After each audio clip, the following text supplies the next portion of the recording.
చేయాలనే కృత నిశ్చయంతో గౌరవ చంద్రబాబు నాయుడు గారు అదేవిధంగా పవన్ కళ్యాణ్ గారు దీని మీద స్పెషల్గా ఫోకస్ కూడా పెట్టున్నాం కాబట్టి పర్టికులర్గా ఇన్నిసార్లు మేము దీని మీద రివ్యూస్ చేసుకోవడం కానీ దీని మీద పర్టికులర్గా అఫీషియల్స్తో మాట్లాడడం కానీ జరుగుతుంది. మేము కూడా ఎవ్రీ వీక్ ఒక డిస్ట్రిక్ట్ విజిట్ కూడా నేను కూడా డిస్ట్రిక్ట్ విజిట్ కూడా వెళ్తానండి.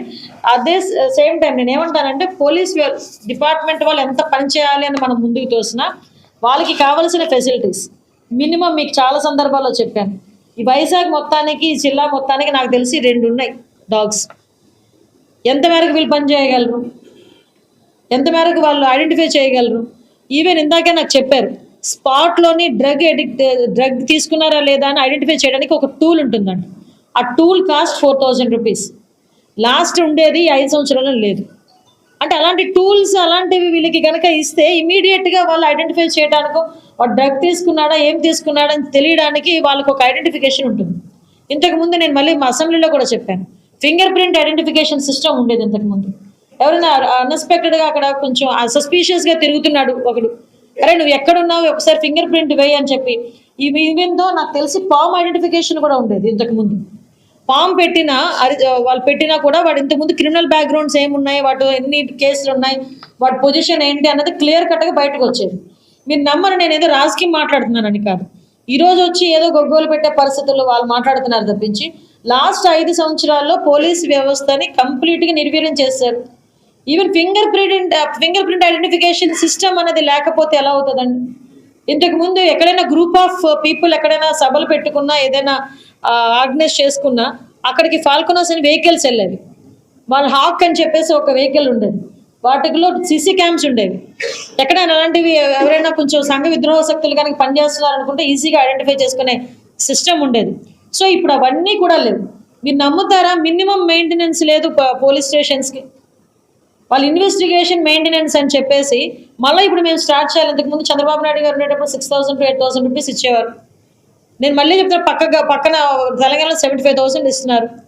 ఇందాకే నాకు పాపం అన్నమయ్య జిల్లా నుంచి ఒక ఎస్పీ చెప్తున్నారు, అక్కడ ఏమైనా గంజాయి పట్టుకుంటే దానికి సంబంధించిన ఐడెంటిఫికేషన్కో లేకపోతే ఇన్వెస్టిగేషన్కో మళ్ళీ చింతపల్లిలో లేకపోతే అరుకో రావాలంటే వాళ్ళకి మినిమం కాస్ట్ ఎంత ఇన్వెస్టిగేషన్ ఛార్జెస్ సొంత జేబులో తీసి ఇచ్చే పరిస్థితి కూడా పోలీస్ డిపార్ట్మెంట్ పరిస్థితి అయిపోయింది. So even though police department వాళ్ళకి ఇవ్వాల్సిన టీఏడిఏలు కూడా లాస్ట్ 5 సంవత్సరాలు చెల్లించలేదు. ఈవెన్ వాళ్ళకి జీపీఎఫ్ నుంచి వచ్చే లోన్లు కూడా నేను మొన్న అసెంబ్లీలో కూడా చెప్పాను, ఆ లోన్ 850 కోట్ల రూపాయలు డైవర్ట్ అయిపోయింది. ఎందుకు డైవర్ట్ అయ్యిందని వీళ్ళు కోర్టులో అడిగితే అది టెక్నికల్ ఇష్యూస్లో ఒక బటన్ నొక్కపోయి ఇంకో బటన్ నొక్కేమని చెప్పేసారు చాలా ఈజీగా. సో ఇటువంటి సిచ్యువేషన్స్ మధ్యలో ఈరోజు మళ్ళా పోలీస్ డిపార్ట్మెంట్ యాక్టివేట్ అయింది.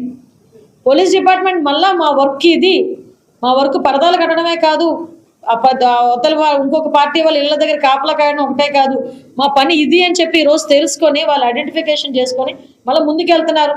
వాళ్ళందరినీ కూడా మనం ఎంకరేజ్ చేయాల్సిన అవసరం ఉంది.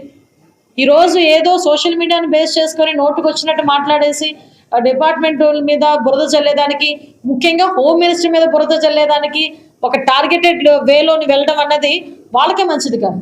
నిజంగా మాట్లాడాలనుకుంటే దీని మీద క్రైమ్ విషయంలోని కానీ మీరు చేస్తున్న ఆరోపణల విషయంలోని కానీ ఎక్కడైనా డిస్కషన్కి నేను సిద్ధమంటున్నాను.